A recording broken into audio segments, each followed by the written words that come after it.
दोस्तों, हमारे प्रधानमंत्री भाषण तो बड़े गजब के देते हैं। आवाज में आत्मविश्वास, अंदाज में दम और शब्दों में जोश। लेकिन कई बार ज्यादा बोलने के जोश में खुद अपने ही पैरों पर कुल्हाड़ी मार देते हैं।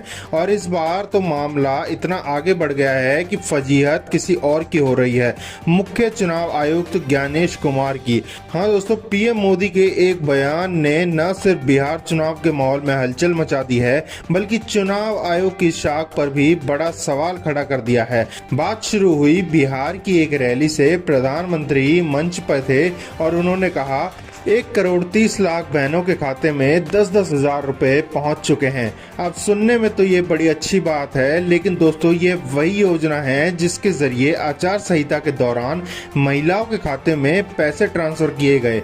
मतलब जब पूरे राज्य में मॉडल कोड ऑफ कंडक्ट लागू था, उस दौरान सरकार के खाते से 10,000 महिलाओं के खाते में रुपए पहुंच गए।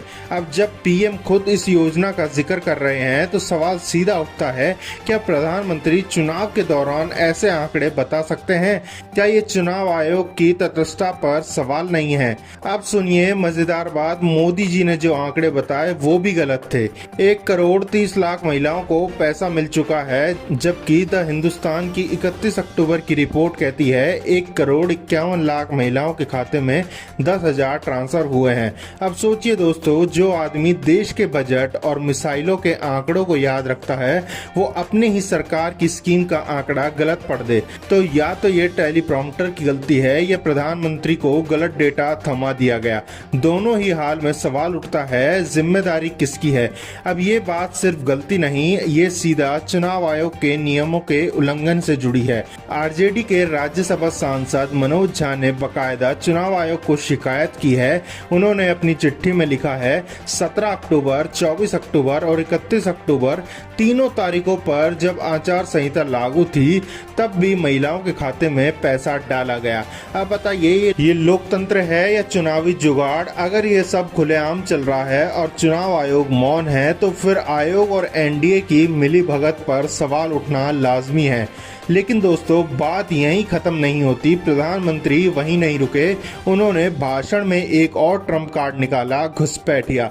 हाँ, वही शब्द जो हर चुनाव में किसी न किसी तरीके से राज्य में घुस जाता है। इस बार बिहार में मोदी जी बोले, बिहार के संसाधनों पर घुसपैठिए कब्जा कर रहे हैं और विपक्ष उन्हें बचा रहा है। अब सवाल ये है, जब चुनाव आयोग के पास कोई डेटा नहीं है, ना कोई रिपोर्ट, ना कोई नाम, तो प्रधानमंत्री को ये जानकारी कौन दे रहा है? क्योंकि चुनाव आयोग ने खुद प्रेस कॉन्फ्रेंस में कहा, बिहार में एसआईआर के दौरान किसी भी घुसपैठिए की पुष्टि नहीं हुई। मतलब साफ है, जब भी चुनाव में बात मुद्दों से हटने लगे, जब बेरोजगारी, महंगाई या भ्रष्टाचार पर जवाब नहीं बचता, तो घुसपैठिया स्क्रिप्ट एंट्री मार लेती है।